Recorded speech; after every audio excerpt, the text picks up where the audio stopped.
Hello friends, मेरे YouTube channel botany girl में आपका स्वागत है। तो चलिए स्टार्ट करते हैं NCERT solutions class 7 science chapter 2 nutrition in animals exercise. तो पहला क्वेश्चन है fill in the blanks. A is a main step of nutrition in humans are. जो मेन स्टेप होते हैं ऑफ न्यूट्रिशन इन ह्यूमन, कौन कौन से स्टेप है? Ingestion, digestion, absorption, assimilation and egestion. B is the largest gland of the human body. जो largest gland होता है ह्यूमन बॉडी का, क्या है उसका नाम? Liver. C is stomach releases hydrochloric acid and dash juices which act on food. देखिए, जो स्टमक है वो रिलीज करता है hydrochloric acid that is HCl और डाइजेस्टिव जूसेस जो हमारे फूड पर जाकर एक्ट करते हैं।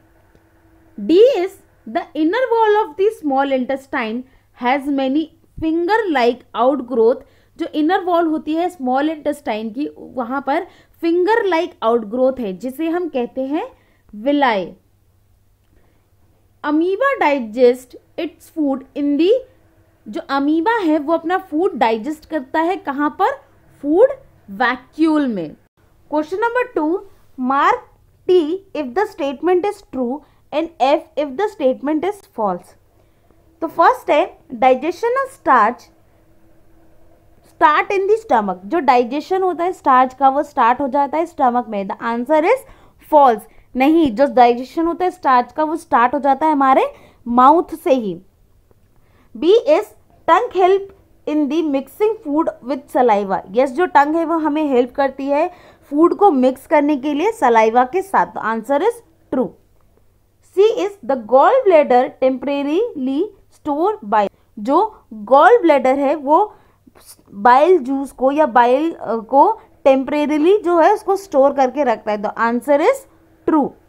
D is the ruminant bring back swallowed grass into their mouth and chew it for the some time. Yes, the answer is true. जो ruminants होते हैं वो जो सॉलो ग्रास होती है उसको वापस लाते अपने मुंह में, फिर उसको च्यूई करते हैं थोड़ी देर के लिए, फिर उसको वापस ले जाते हैं। Question number 3 is tick right mark correct answer in each of the following. अगर कोई चाहिए तो उसमें टिक कर देना। 4 ऑप्शन से आपको टिक करना है, बेसिकली MCQ है। A is the fat is completely digested in. जो फैट है वो कंप्लीटली डाइजेस्ट हो जाता है स्टमक में, माउथ में, स्मॉल इंटेस्टाइन में या लार्ज इंटेस्टाइन में। तो फैट जो है वो कंप्लीटली डाइजेस्ट होता है स्मॉल इंटेस्टाइन में। B is water from the undigested food is absorbed mainly in the. जो वाटर होता है अनडाइजेस्टेड फूड का वो कहाँ एब्जॉर्ब होता है mainly? Option A is stomach, option B is food pipe, option C is small intestine and option D is large intestine. The answer is large intestine. Question number 4, match the items of column 1 with those given in the column 2। देखिए, आपको matching करनी है। Column number 1 में दे रखा है food component. Food component जो है वो किससे मैच होगा?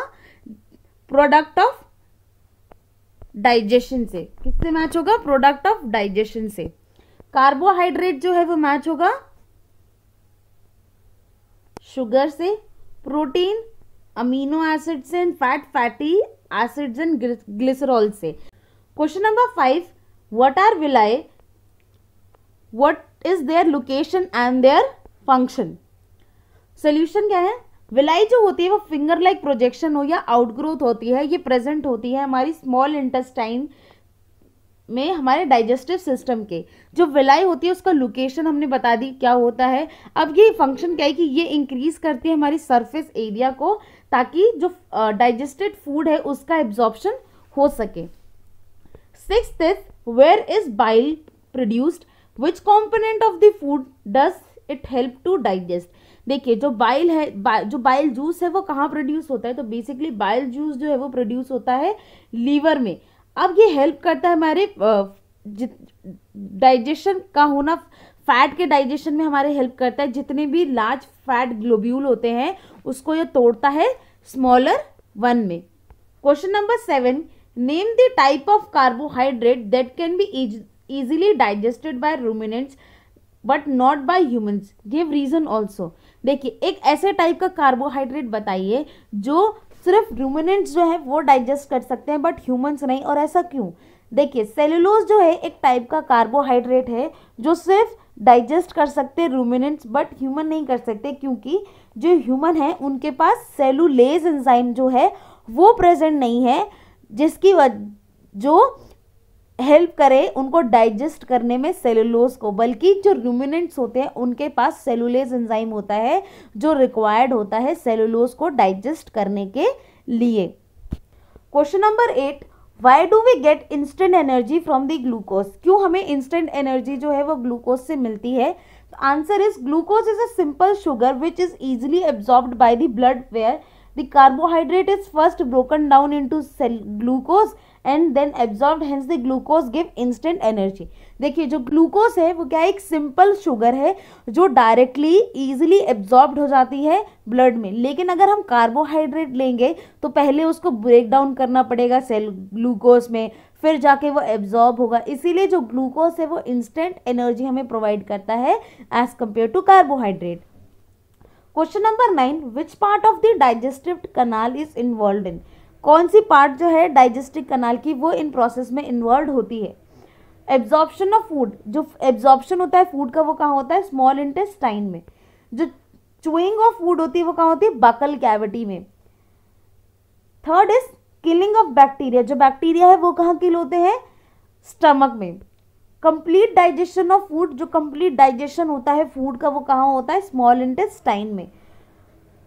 Fifth is formation of faces, जो फॉर्मेशन होता है फेसेस का वो कहाँ होता है? लार्ज इंटेस्टाइन में। Question number 10, right one similarity and one difference between nutrition in the amoeba and the human being. आपको एक डिफरेंस लिखना और एक सिमिलैरिटी बतानी है न्यूट्रिशन इन अमीबा और ह्यूमन बींग में।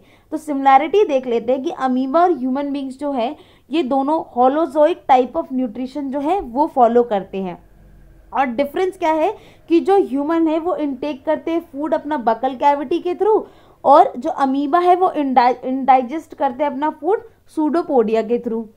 Question number 11, match the items of column 1 with the suitable items in column 2।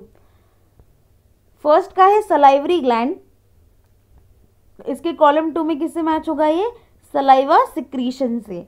Stomach जो है वो कहाँ होगा? स्टमक का होगा acid release. Liver bile juice secretion. Rectum store of undigested food. Small intestine digestion is completed. Large intestine absorption of water. Question number 12, label 2.1 digestive system as given in NCERT textbook exercise।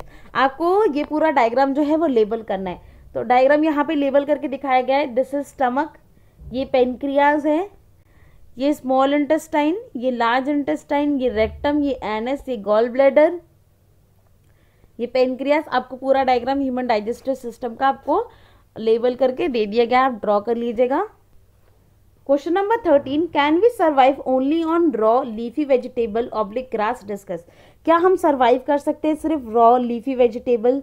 इन पे आप discuss कीजिए। तो answer, we know that animal, fungi, bacteria, non green plants and human beings do not have ability to make their food. हमें ये पता है कि animals, fungi, bacteria या नॉन ग्रीन प्लांट्स या फिर ह्यूमन बींग्स जो हैं उनके पास ये एबिलिटी नहीं है कि वो अपना खाना खुद बना सके। ये डिपेंड है ऑटोट्रॉफ्स पे डायरेक्टली या इनडायरेक्टली। लेकिन जो ग्रीन प्लांट्स जो होते हैं वो क्या करते हैं? वो ट्रैप करते हैं सोलर एनर्जी और वो अपना खाना खुद बनाते हैं in the form of glucose.